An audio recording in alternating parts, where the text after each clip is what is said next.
Salah satu yang mungkin nggak bisa dilupakan selama itu. Yang kemarin, Apa itu kemarin? yang saya tuh pas hujan, saya sholat, ditanya sama orang Cacat, terus tanya mau kemana, ini mau ke Cirebon. Yang keras, yang keras. Ya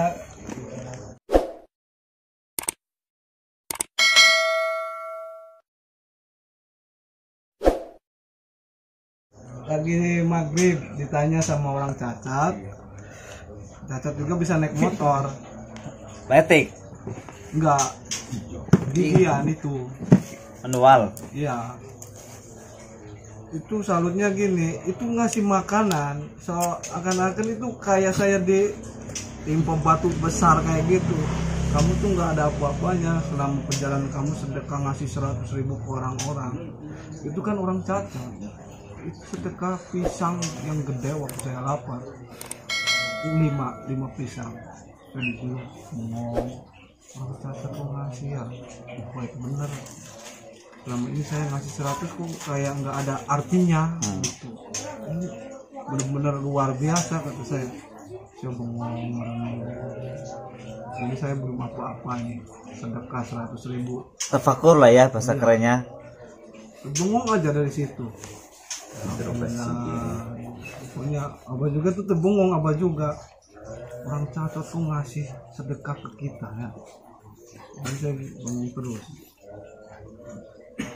Itu habis sholat bareng. Seakan-akan itu kayak tamparan buat kita itu. Teguran secara Iya, Secara halus tapi medek iya. gitu ya. Itu jalan aja sampai ngesot. Musola Pak. Ya, Pak. iya itu Sampai ngesot gini, satunya itu ada, cuman kecil, kecil tergantung gini. gantung. Ada sampai di batas lutut. Ini bisa naik motor. Iya. Itu bisa naik motor, usaha pakai gerobak, sepeda motornya sebelah. Iya, bukan Gerobaknya besar itu. gigian itu. Gigian. Gigi. Dia jadi yang untuk yang ke kanan ini kan kanan yang cacat. Jadi ke kanan itu pakai tongkat. Dan begitu naik ke motornya itu langsung gitu aja. Nggak goyang-goyang. Jadi ngeremnya itu mungkin udah dimodifikasi sepedanya, yang rem kanan depan, yang rem iya. ini, yang rem belakang pakai yang kiri. Sampai sekarang ingat. Ya Allah. Saya Aku berhenti, kan motor berhenti tuh kalau kata itu. Nah, iya. Dan Itu juga jaga itu keseimbangannya itu gimana itu? Saat berhentinya. Saat berhentinya. Mungkin saya tidak lihat jelas sih itu waktu itu kan udah maghrib, agak gelap di itu, hujan lagi. Kita yang mikiran sudah lengkap begini, tidak mau kerja kadang iya, itu males-malesan berjuang sama apa buat anak istri sampai hujan-hujanan. Fisik masih kan mampir kurang untuk gitu. sholat, masih mau masih sholat, semangat sholat ingat sama Allah lah gitu kan. Itu saya bengong. Kalau berdiri dia itu di dalam masjid itu dia lompat-lompat dengan satu kaki itu dari masuk sampai ke baris di shop di belakang imam itu lompat. merayap, Masya ini Allah. merayap, tempat ambil ini merayap ini, ngesot. Pas di luar dia tuh ngerayap ngambil ininya. Bisa ngasih.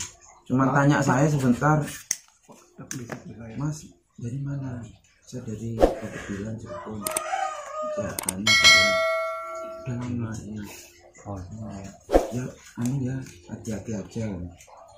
Datangnya diambil pakai mantel, ambil tongkat, terus ngerogoh itu gerobaknya itu ngambil pisang yang gede itu, pisang hijau, langsung dikasih ini buat anu ya. Emang kita lagi lapar, lapar ya Allah, ledak langsung, ya Allah. Salut saya di situ. langsung ini. Ya yang lain juga banyak. Sempat nangis nggak itu?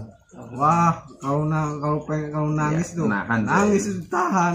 Oh gitu ya. Ditahan, Itu iya. Maunya Benar. nangis ini. Itu ditahan. Kalau nangis ini lebih cengeng dari si bapak itu nanti. Pernah nangis nggak di jalan? Nangis inget dosa atau inget Wah, istri atau inget apa gitu? kalau ingat sih ingat. Kalau nangis tuh kalau wakian sempat keluar air mata, tapi enggak di semua dikeluarin, cuma tahan. Banjir ntar soalnya. Iya. Takut basah lah. Itu merasa Kan itu panas. di masjid kan ramai, kita tuh orang nangis kenapa takutnya gitu, jadi tahan. Itu karena kenapa itu? Ya pertama kan saya merasa bersyukur ketemu Yai dengan ajaran-ajaran ini, menurut saya luar biasa kan. Dari situ terus ingat juga dosa-dosa juga, semuanya pokoknya ingatlah masa-masa Dosa yang apa ya, jelek-jeleknya gitu. Wah kalau dosa ya Udah sama-sama muda itu. pokoknya nggak ke itu mungkin. Itu hari pertama aja yang ada di sebelah sini ketemu orang stres. Ini orang kenapa ya? Apa pengaruh kita ini? Lagi ngaji tuh teriak-teriak. Bangkit terus itu. Di sebelahnya itu ada bapak-bapak yang liatin aja. Saya habis sholat duhur itu karena masih hujan, nanggung sejam lagi asar karena belum saya jamak sholatnya karena belum menempuh jarak 100. ini ya, jarak musafir. Ah. Jadi nunggu aja, ini lagi gerimis juga, bentar lagi asar. Ada orang yang sebenarnya juga sholat itu liatin aja dari luar. Lama itu teriak-teriak di dalam sampai marbot masjidnya itu bingung. Ini orang kenapa pak ya? Wah tak tahu pak, dari tadi begitu.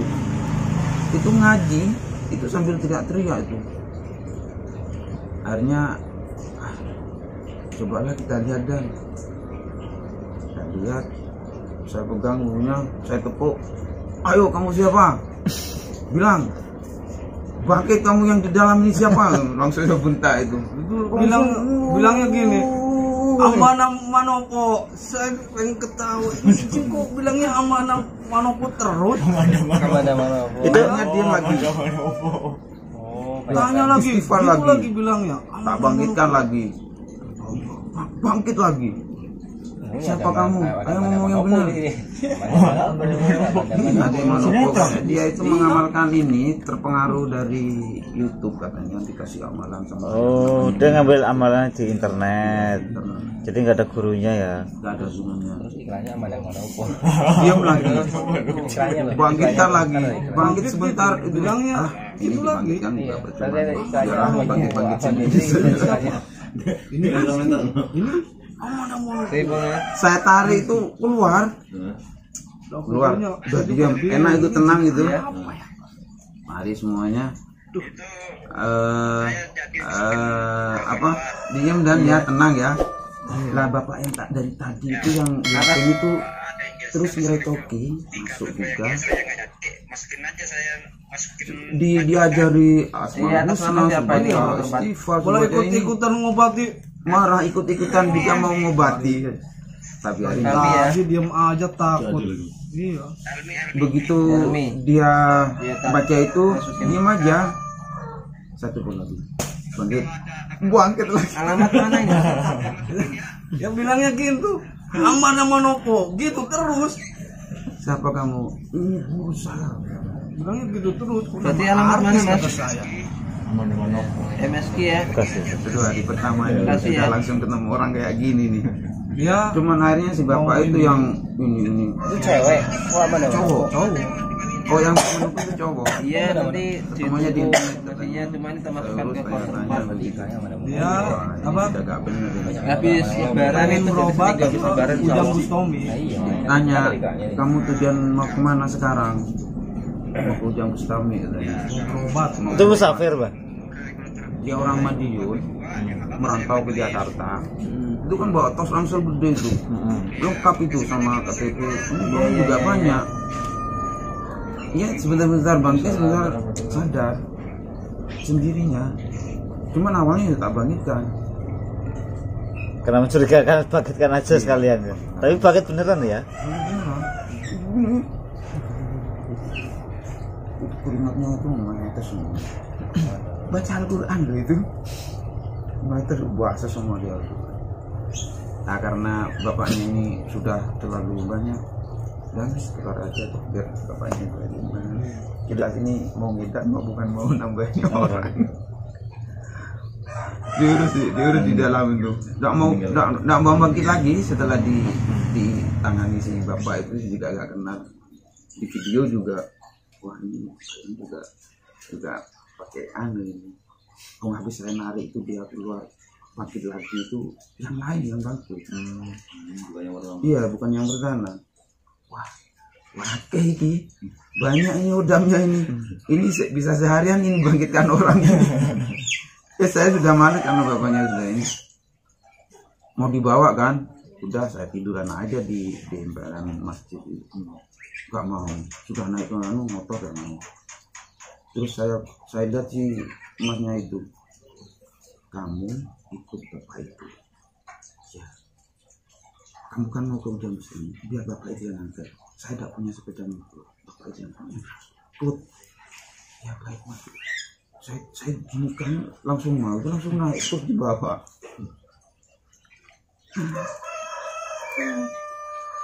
Ya, pengalaman yang spiritual seperti ini kan 41 ya, dulu kan pernah 21, pasti kan berbeda. Beda Dari jauh, beda jauh. sekali memang. bukan bedanya harinya aja, beda jauhnya ya. Tapi kan pengalamannya kan pasti berbeda. Rasanya juga itu beda. Rasanya beda. Lebih gimana gitu ke diri sendiri gitu Kalau ibaratnya. ini lebih, kalau secara apa, tapakunya lebih ini lagi, lebih dalam lagi dibandingkan yang pertama. Kalau yang pertama condongnya kan masih berharap ke orang, ada warung, berharap dikasih. Kalau ini los, pokoknya bikin happy, makanya gak kerasa perjalanan bersatu tuh.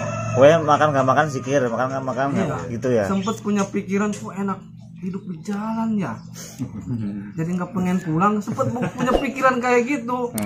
Waktu ketemu ini jamaah dari Kendal, namanya Jenal, saya juga nggak paham mukanya, baru lihat kemarin. Pernah ketemu saya di Kendal waktu sholat fisik. Namanya Jainal. Dia lihat saya di lampu merah, mundar mandir nyariin tuh mana ini. Dikirain si Dani sendirian, ternyata kan ada saya waktu masih di musola sholat. Hari ini itu sudah tiduran di gubuk gitu, mau maghrib dan istirahat dulu, duduk. Saya terlentang. Udah gelap tuh, udah ada tanda mau adzan kan, biasanya ada yang ngaji, ada yang sholawatan itu di daerah Jawa Tengah itu seperti itu. Tiba-tiba assalamualaikum, kaget kan saya, ini orang dari mana kok pagi salam ke saya. Bangun pakai masker, masih helman, dia mau kerja, mau berangkat kerja shift malam kayaknya. Ini makan, dibawain makan. Mas, sampean siapa kok kenal saya? Akhirnya dibuka. Saya dulu yang ketemu sampean di lewat fisik. Nah, lihat kan agak gelap kan? Oh iya, ya ingat sedikit. Siapa ya namanya Zainal?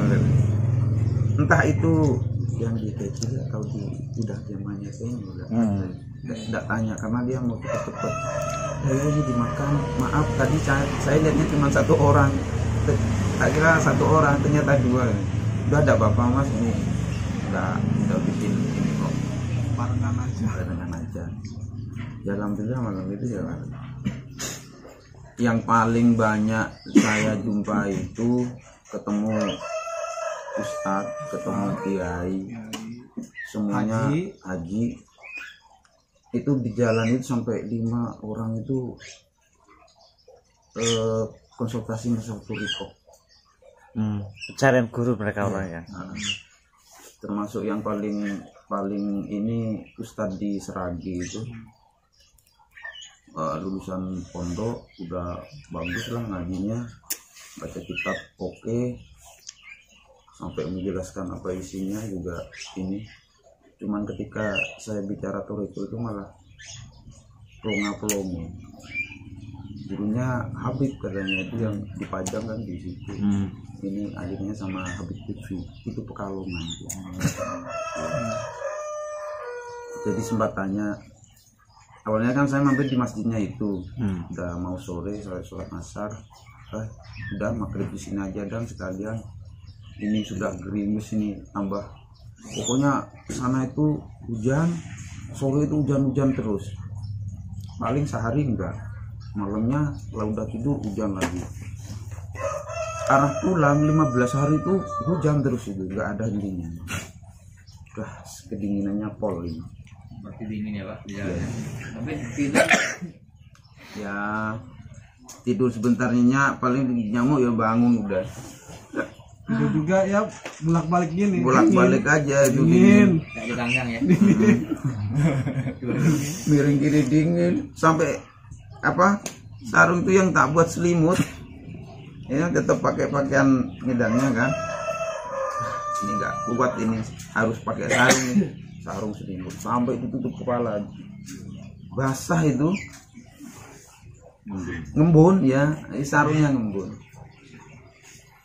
Nah setelah itu sholat di situ, Pak Ustadznya ternyata ngerti, karena waktu habis maghrib itu Pak Ustadznya kan ngasih ngisi pengajian, buka kitab apa katanya lupa namanya, itu diijazai sama gurunya itu habis. Itu apa dan? Begitu kan. Lupa. Bisa jadi itu nyambungnya ke sana, silsilahnya. Ditanya dari mana Mas? Dari Cirebon mau ke Semarang. Jalan ya? Iya. Udah makan belum? Tahu. Ke rumah katanya. Kalau langsung tanya makan ini gimana? Repot ya. Orang apa sih? Wajahnya melas kayaknya. Hasilnya selaksana, udah dikasih Kerja, hidangan Mas? makan, terus tanya sebenarnya sampai ini jalan ini apa?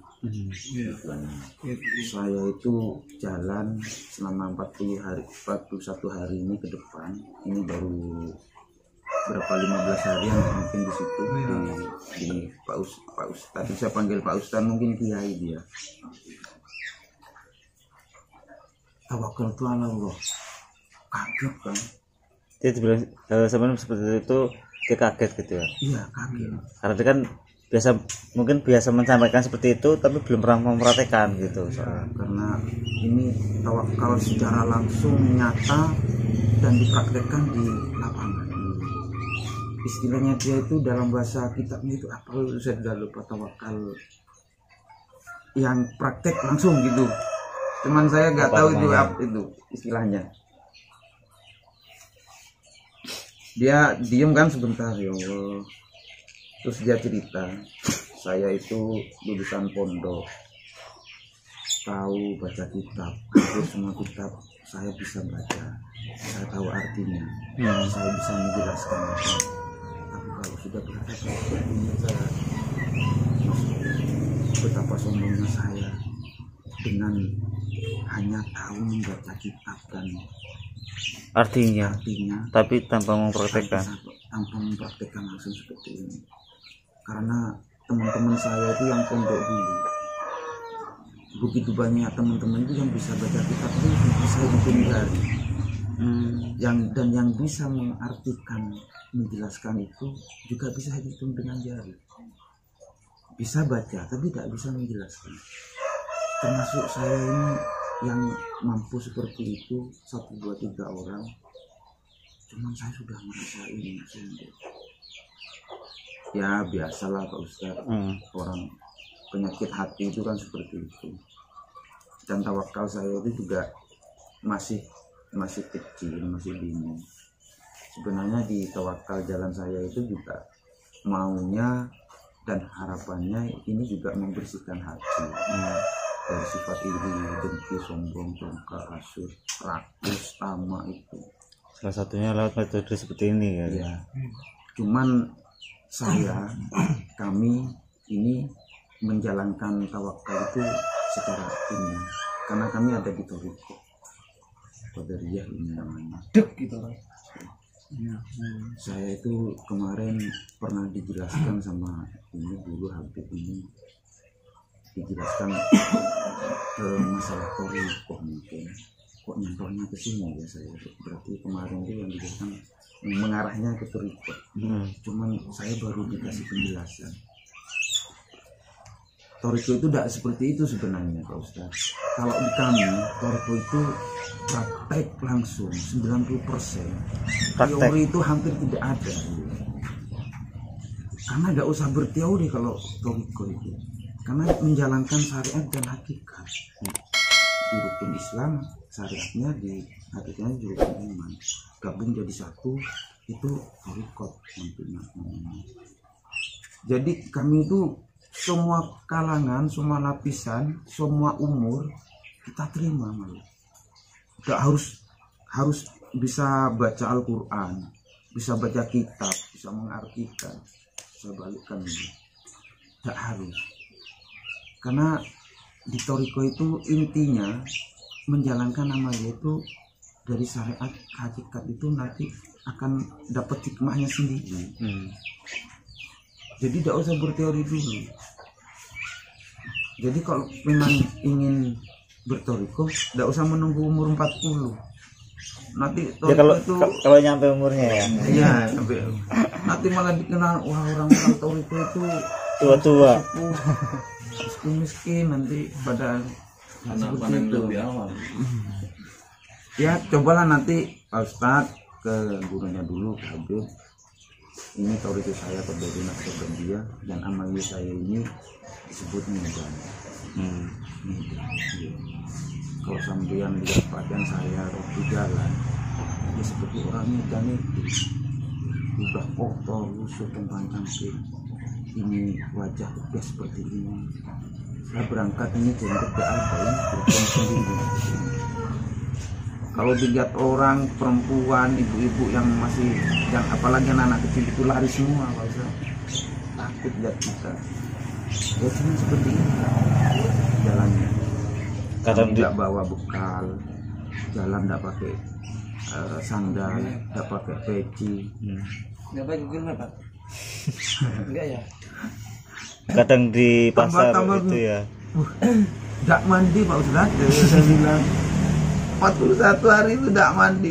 Betapa baunya kita. Kayak apa? Mungkin ini tidak tercium karena jarak saya sama Ustaz ini. Wah, saya sendiri udah mabuk sebenarnya. Apalagi orang yang biasa pakai arum-aruman, pakaian rapi. Ya Allah, diem aja itu. Coba ada rokok sama kopi itu sampai tengah malam saya ngobrol. Sayangnya. Ini sudah ngantuk. Saya alasan bah, karena itu nggak ada itu. Pak Ustaz juga Benar. Pak Ustaznya nggak juga kan. Sampai musola itu saya nggak tidur. Lu pengen ngerokok habis makan nggak ada rokok ya. Saya alasannya gini. Yang nggak pernah ngomong. Wah, ini teman saya udah ngantuk, Ustaz. Udah dulu. Wah, yang nggak Ya ngantuk. udah, dan akhirnya minta doa. Mohon saya bingung dan mau doa apa ini? Ya aja, yang penting ya. Semoga Pak Ustadz bersama keluarga saya doakan sehat dulu, bersama keluarga sehat, diberi kesehatan, selamat, umur panjang, keluarga yang bahagia, semua sifat-sifat hati yang buruk bisa Terkikis. terkikis dari sedikit dan bisa bertoriko akhirnya.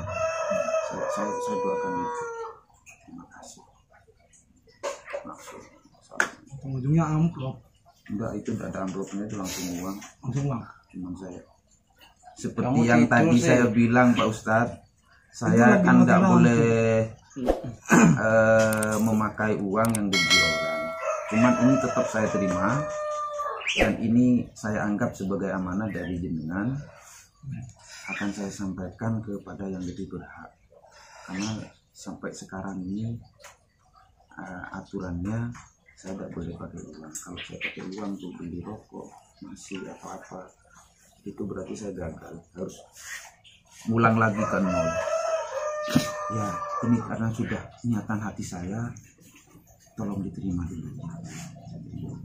Tapi itu saya lihatnya besok paginya itu sampai sudah jalan, saya lihat statusnya berat ini. Godaan ini, godaan. Baru lihat berapa hari? Itu kan malamnya mati lampu, waktu ngobrol mati lampu. Mati lampu juga itu.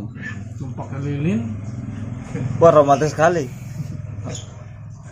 Cemilan juga mau Dan yang seperti itu sampai 5 kali itu. Yang seperti ketemu Mas tadi. Ustadz gitu. Jadi sih ya pencarian. ketemunya sama Kedua kalinya ketemu yang bekas jamaah tabligh. Jamaah tabligh itu juga ngobrol itu sampai jam 11. Jadi ngobrol aja itu di masjid itu. Gak apa-apa kalau mau tidur sini, udah malam. Nah, itu iya, maunya keluar tadi cari emperan. Sudahlah tidur sini aja. itulah ngobrol lama-lama akhirnya jong ngasih cemilan gak kasih rokok. Wah saya ini Ya kamu berharap soalnya. Ya, terlalu berharap mungkin. Iya. punya pegel ini udah ngantuk jong akhirnya. Coba nggak berharap, mungkin semuanya keluar. Yang seru itu yang di Selawi arah pulang. Itu habis istirahat, tiduran. Udah dari kemarin arah pulang itu setengah bulan itu udah makan banyak itu. Terutama hari Jumat bisa 4 kali makan, kalau makan karena orang sukanya banyak. Cuman udah tidak memikirkan itu. Begitu ada lebih ya udah dikasih ke orang aja kan. Nah, yang di situ itu dia ikut Thariqah Tijaniyah. Itu udah ketemu si Sahri yang teman saya dari Iya. itu sama Pak Ali. Ali Surabaya ya. Ali Surabaya. Nah. Udah selesai. Lagi kolwat. Oh, lagi kolwat. Itu saya dikejar. Pak. Tapi dia juga akan takut karena kita orang umum ini. Pak itu dari yang majelis Kosari bilangnya itu pertamanya. Itu temannya kayak Bapak kemarin juga kesini dua kelompok ya. Saya dari Majlis Al-Husaini Cirebon. Oh iya, betul ini. Saya udah lihat ininya dikasih gitu. Istirahat dulu ya. Nah, dipaksa itu. Ya udah dan ayo. Itu mau duhur. Nah, karena kita kan maunya di jamaah duhur itu kan. Wah ini terpaksa sholat biasa aja lagi ini dulu dan sekarang. Begitu duduk di masjid dulu udah datang bawa bungkusan udah makan. Itu sampai malam itu tidak boleh pergi. Habis sholat duhur saya mau Berangkat. mau ini kan loh Sana. mau kemana kan sudah Pak ini mau jalan lagi nggak usah sini aja dulu istirahat ini juga mau hujan. Itu duhur itu hujan terus sampai selesai pikiran masih nunggu hujan. Habis hujan saya siap. Nah ternyata tidak boleh itu duduk hujan lagi sampai asar. Waalaikumsalam. Ini ada yang baru pulang Ngetan 21.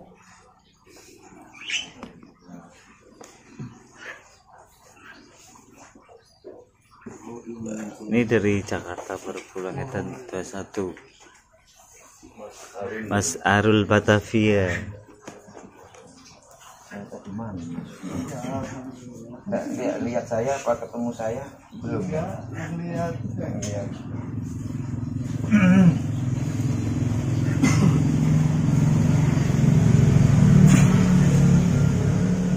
kok rapi banget ya. Iya. sini Mas Arul duduk sini aja ya ini ceritanya nanti Iya. bertiga.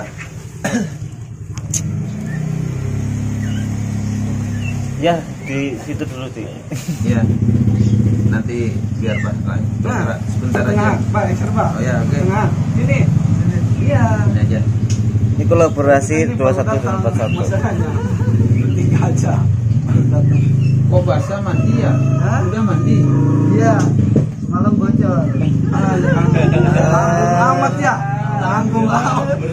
Hari terakhir kok bocor ya? Jadi kemarin. Apa tuh yang nggak pernah bocor tuh? Jadi Pak di stop itu saya lanjutkan dan Pak di stop sama Lagi direkam yang disebutin. Pak Haji itu ternyata Pak Haji katanya karena waktu sholat duhur itu ada imam masjidnya yang curiga sama kita. namanya Pak Ihsan. Itu saya sholat duhur itu udah dilirik gitu. Ini orang ini apa? Terkesima melihat wajah kita yang ganteng ini, apa kita dikira teroris ini nanti. Habis asar sholat, ternyata hujannya reda. Saya mau pamit keluar tuh,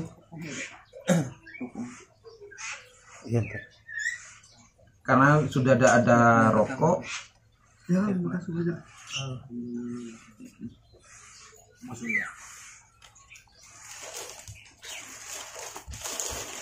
Gak ada rokok buat persiapan ntar malam begadang dan menemani nyamuk-nyamuk. Menemani nyamuk-nyamuk yang mau gigit kita waktu tidur. Akhirnya keluar habis asar keluar, mau cari rokok. Cuman nggak mungkin lah, karena habis hujan mungkin bakalan basah semua. Ya ternyata memang betul itu, di jalan itu pada basah semua. Ya udahlah, terpaksa. Yang ditulis yang berempat satu, yang satu. Akhirnya sampai malam oleh Pak Haji Eko itu diaturi pinara ke rumahnya, sama yang imami sholat duhur itu, yang ini melirik-lirik saya tuh dengan terkagum-kagum itu. Tapi ya ini orangnya curiga nih. Hanya di situ kumpul, saya jelaskan dari awal kenapa saya harus seperti ini. Akhirnya namanya Pak Ihsan. Setelah saya jelaskan, saya dari Porto Pak, lagi jalan musafir, gampangannya musafir lah buat mereka biar tidak terlalu ribet secara umum. Kami itu memang harus seperti ini, dari berangkat harus tidak pakai sandal, berpakaian umum. Tidak sangu pun itu tidak boleh bawa uang. Jadi kami itu tawakal penuh sama Allah atas apa nanti yang akan dikehendaki Allah di jalan. Allah memberikan saya rezeki berupa makanan seperti tadi Pak Haji Eko ini ngasih, itu datangnya dari Allah. Intinya datangnya dari Allah, cuma melalui Pak Eko. Jadi kami memang harus seperti ini, dengan hati penuh keikhlasan, kesabaran menghadapi jalan ini untuk mendapatkan hikmah-hikmah yang akan Allah masukkan ke saya, terutama dalam hal menghilangkan penyakit-penyakit hati, iri, dengki, sombong, hasut itu. Dalam posisi melihat orang makhluk Allah itu tidak secara sinis. Akhirnya Pak Ihsan ini ngaku dan minta maaf kalau dia sudah keliru menilai kami. Ya Allah, saya salah. Harusnya melihat makhluk Allah itu harus secara ini. Tidak apa-apa Pak Ihsan, semua itu dalam proses. Saya juga jalan ini juga berproses. Jadi kami itu dalam keadaan kotor pun jangan memandang orang yang lebih kotor dari saya lebih banyak, itu jangan memandang lebih ini, karena kita tidak tahu iman seseorang itu tidak ada yang mampu mengukur.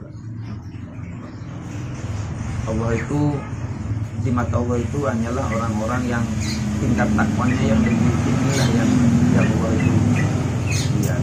Jadi jangan dilupakan. Kita ambil hikmahnya dari semua ini. Selanjutnya kita merubah penyakit hati itu yang dari yang tidak terpuji, emosi, pemarah jadi sabar, iri sama tetangga yang punya apa-apa jadi tidak iri lagi. Jadi dari sifat yang jelek diganti dengan sifat yang baik. Itu juga dari Allah semua Pak, yang memberikan hikmah, bukan saya, bukan atas dasar kerja saya yang jalan ini, tidak. Akhirnya sampai mungkin hampir jam 12 itu. Ya udah istirahat. Nah, besoknya lagi jalan lagi yang di Pemalang itu yang ketemu orang Salafi itu. Kaget juga itu, tanya-tanya diurus. Wah, nggak mungkin ini mas seperti ini. Nggak mungkin di mana mas? Untung dia tidak bilang ini bid'ah, ini syirik, ini apa gitu. Wah, kalau sudah bilang begitu, wah, panjang ini nanti ini pembahasan ini. Nggak mungkin lah kalau buat saya lah seperti ini, jalan seperti ini. Nah buktinya saya bisa kok ini. Belajar ke diri kita mengelola ini aja mas. Jadi kalau kita itu mau mengajarkan sesuatu yang baik kepada orang atau mau menilai orang itu seperti apa, itu diri kita aja dulu kita nilai. Berkaca dulu ya. Ya, berkaca pada kita. Mampukah kita itu berbuat baik secara tidak dipaksakan. Maksudnya melihat orang lain itu seperti itu, jangan langsung dibilang itu adalah buruk karena tidak sesuai dengan pola pikir kita. Tidak. Akhirnya saya putuskan jalan aja lah. Ini maunya tadinya mau sholat asar di situ, ternyata ini sudah agak enggak beres. Iya. Sudah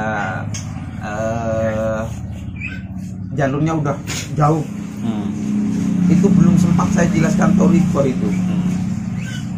Suruh baca manakib Syekh Abdul Qadir aja. Dia kayaknya orang Salafi. Salafi. Dari penampilan, penampilan jenggot yang seperti itu kan.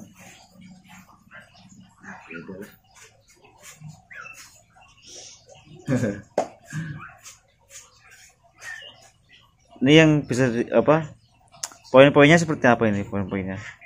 Jadi Ngetan kalau itu saya seperti apa? Ya mudah-mudahan mereka yang telah saya beri masukan-masukan seperti itu bisa nanti mengarah ikut Toriko yang Ustaz yang ada kitab. Ya, di kitab itu. Dan satu yang paling sampai saya mengenalkan Sang Hyang Nur Cahyani mana itu ketemu orang Banyuwangi. Dia itu lagi jalan juga itu Pak? Enggak, dia itu sekarang jalannya lagi pengobatan. Dia ahli pengobatan. Tapi secara kejawen 90% dia bilang saya kejawen 90%. Cuman dia sholat. Sholat bareng kita di situ di masjid itu. Sampai cerita gaib-gaibnya yang di Banyuwangi Rasulullah, dia punya eyang yang umurnya 169. Sekarang ini masih hidup. Penampakannya itu seperti umur 70-an. Cerita banyak masalah keilmuan. Dia jalan dulu sampai 4 tahun, mulai dari Banyuwangi sampai Aceh. Jalan itu terus balik lagi. Wah, jalan lagi ke Sabang Merauke itu. Iya, Sulawesi, ke Ambon, ke Kalimantan, udah dijalani semua lainnya. Itu belajar pengobatan secara garis. Itu saya juga ketemu Abah. Pak siapa? Ada berapa, yang pertama sendiri, kedua sendiri, ketiga itu berlima katanya. Katanya ini area yang musafir pakai anu ya? Pakai tongkat. Oh itu. Ya, saya juga sering. Kalau pakai tongkat banyak. Banyak. Area Surabaya katanya. Kalau dia kan dapat pilihannya itu entah jalan yang berapa hari sebelum dapat ilhamnya dia itu belum berhenti gitu. Oh gitu. Intinya mau jadi ustadz apa mau jadi paranormal apa mau jadi supranatural lah. Iya. Nah kalau yang ini sudah lama katanya. Awalnya itu saya lihat dari penampakannya itu masih muda. Malah kalau dari penampakan ya lebih tua saya kayaknya. Udah ini ubanan, udah hitam. ternyata dia lebih tua dari saya, tapi penampakannya itu masih 30. Masih muda ya. Iya. Umur 50. Dan ilmunya itu sudah banyak itu yang dia serap. Sampai mungkin ilmu awet mudanya itu Diserap juga. diserap juga. Cerita apa? Yang naik ke gunung bukit pewayangan, Wayangan di mana? ada sebuah telaga di atas. Itu kalau sudah sampai ke sana beberapa kali mati, itu seakan itu Hidup lagi gitu ya. ya mudah. Lah cerita Alas Purwo itu kan baru saya tahu waktu ini, karena begini, Eyangnya itu Sastro, namanya yang panggilnya yang Sastro Hadiningrat, itu turunan Minak Jinggo yang ke berapa ya? Pokoknya turunan dari Minak Jinggo. Alas Purwo itu kan disebut keramat, nggak bisa masuk karena waktu pembuatan yang membuat itu bapaknya si Minak Jinggo. Dan siapa namanya, kampung raja pertama di Belambangan dulu, sebelum Majapahit ada. Ini yang bikin Alas Purwo. Jadi Alas Purwo itu memang dibikin Sengaja dibikin. seluas 4 hektar katanya. Dan di situ bapaknya Minak Jinggo itu menaruh harta sebanyak 19 peti. Dan begitu ditanam di pagar gaib dengan apa? Mantra-mantra, namanya apa dan? Yang menjaganya itu Banaspati. 1000 Banaspati ditanam di situ sama bapaknya Minak Jinggo itu, yang Raja Tumpang Alun namanya. Dan saat menanam harta itu dan dipagari gaib itu dan dibuat ini gapura untuk masuk ke itu, dia ada sabda Pandito Raja katanya si bapak ini. Sabdanya, jangankan orang lain, anak turunan saya mau masuk ke sini mati. Jadi begitu sabdanya. Jadi sampai sekarang itu memang Alas Purwo itu tidak bisa ditembus karena udah dijaga itu. Dikeramatkan itu ya. Itu 1000 Banaspati zaman itu ya. Banaspati ya. Sekarang mungkin udah banyak kan. Ya, ketambahan banyak. Ya, anaknya kan banyak udah. Iya, beranak pinak itu Banaspati. Itu yang cerita katanya Kiai masuk langsung 10 Iya, mati. itu cerita dulu pernah Kiai Haji Wahid Hasim yang pendiri NU itu minta izin sama ayahnya yang sekarang masih hidup itu untuk mencoba menembus itu. Alam itu. Iya, Alas Purwo itu memang kecil alasnya, 4 hektar aja. Monggo silahkan kalau sampean mampu dan ilmunya sampean sudah sumbulan. Cuma di situ ceritanya si Pak Izar namanya, Ki Haji Hasim ini bertafakur di situ, akhirnya tidak jadi. Tidak jadi, saya tidak mampu masuk. Baru-baru ini tahun 2012 tidak dulu, itu ada 3 kiai katanya minta izin sama Eyang Sastro itu, dipersilakan. Sampai kalau sudah mampu, tidak apa-apa saya izinkan. Tapi si Eyang sendiri tidak bisa masuk. Masuk ini bertiga. Sebenarnya hanya juru kunci aja ya. Iya, sebagai juru kunci aja. Karena turunnya enggak, karena sudah ada pesan itu, Sabdo Pandito Raja. Apalagi orang lain, anak saya sendiri, turunan anak saya sendiri sampai beberapa itu nanti masuk ini mati langsung. Nah, yang 3 kiai ini sudah merasa hebat katanya. Ini masuk bareng, begitu dilihat cuman 10 langkah langsung pakai jubah katanya. Ini cuma tinggal jubahnya yang jatuh semua. Yang lainnya hilang sama jasadnya hilang. Cuman yang sastronya ini minta izin untuk mengambil apa jubah itu. Karena memang dari luar terlihat, begitu masuk tinggal masuk diambil jubah-jubah 3 itu tanpa ada niatan untuk mencari tahu di dalamnya itu apa, diseretlah itu juga. Begitu keluar dari gapurannya ini, itu isinya tengkorak semua. Jadi memang katanya sebelumnya itu dibuat perjanjian, kalau ada apa-apa saya tidak bertanggung jawab, sampean silakan ada saksi untuk menekankan ini, karena memang sudah dijelaskan kalau ini keramat, saya keramatkan karena ada sabda ini dari tumpang alun itu, bapaknya Mina Indo itu, jangan anak apa orang lain, anak saya tidak boleh ngambil ini seperti itu. Ini mau mencoba kesaktian lah, ini dijual, akhirnya dikembalikan.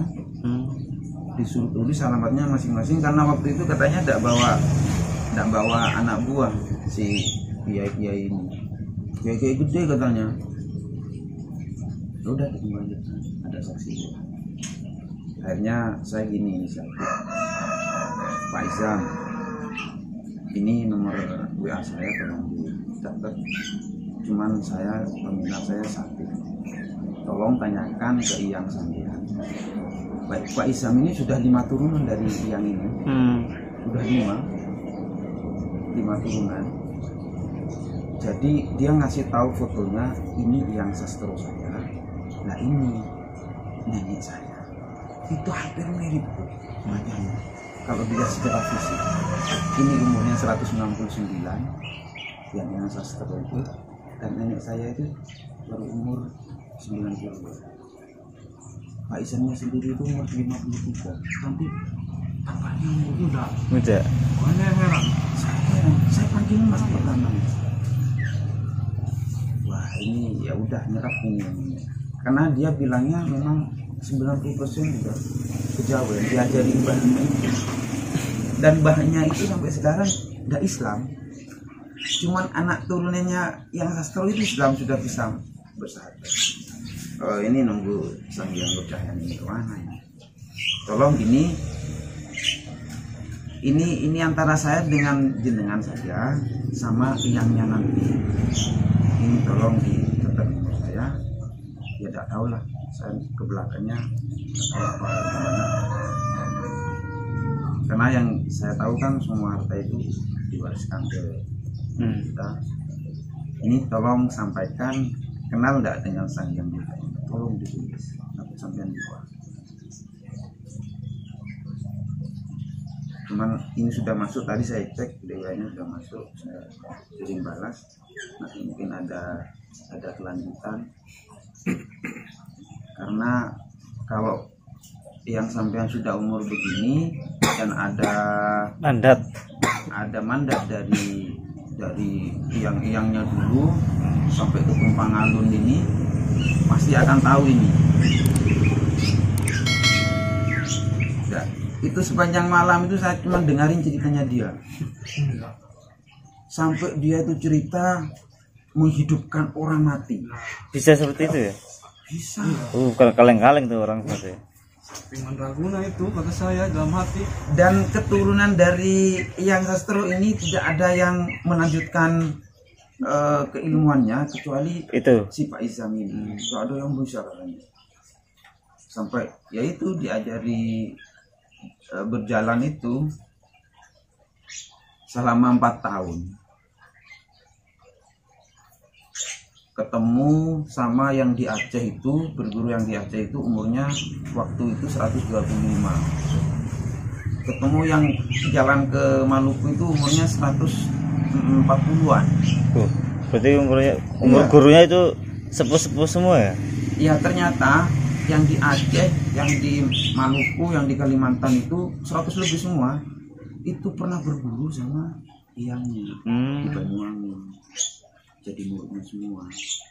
Jadi muridnya kejawennya itu masuk semua.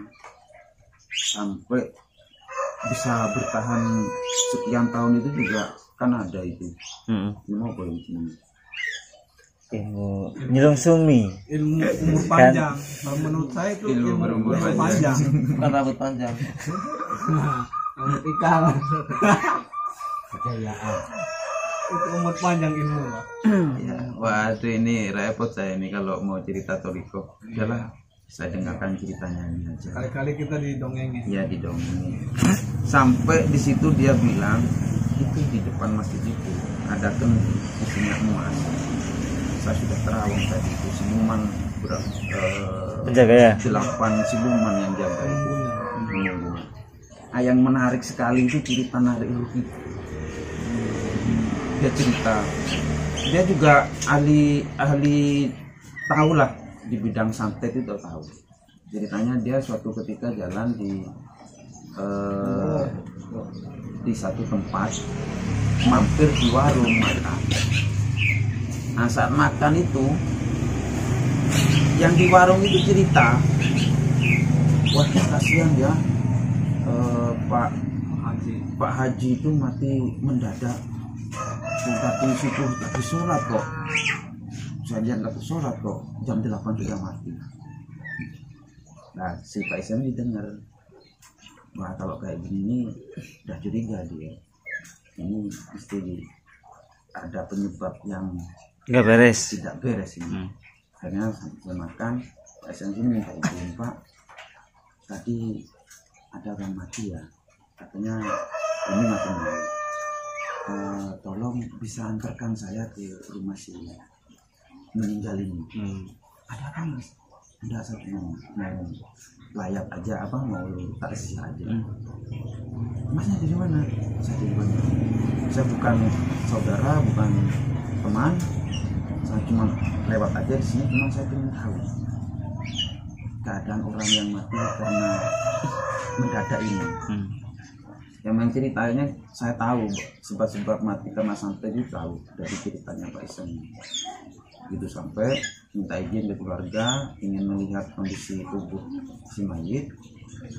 Ternyata benar. Itu tandanya begini katanya. Ini juga jadi orang mati karena santet itu tubuhnya lemes, nggak kaku.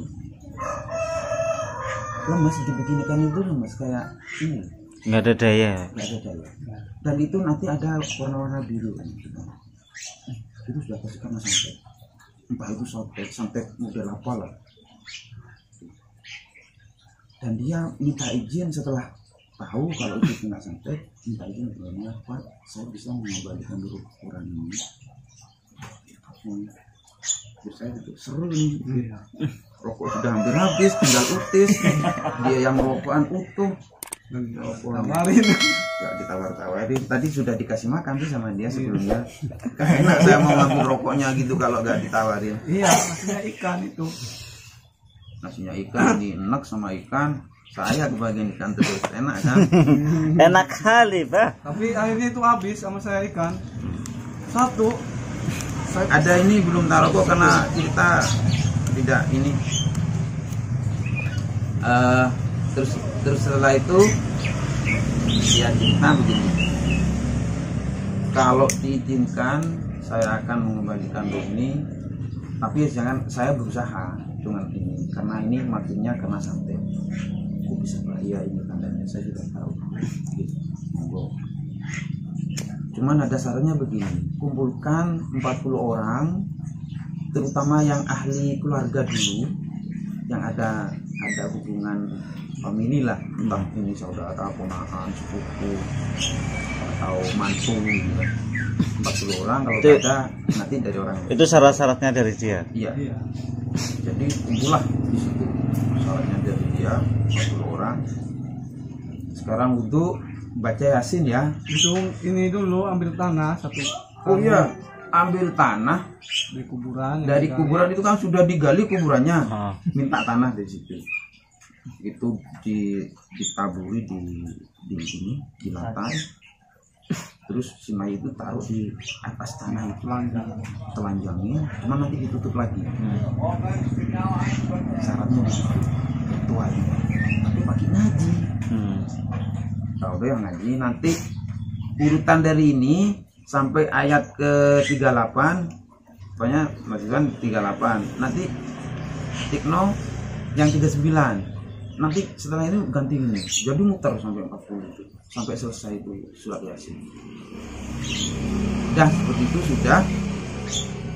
Terus dia tak tahulah dengan dengan apa? Dengan mantranya. Iya, dengan mantranya itu narik ruhnya. Ruhnya masuk. Gitu. Langsung geger tuh orang sekampung. Ngamuk-ngamuk.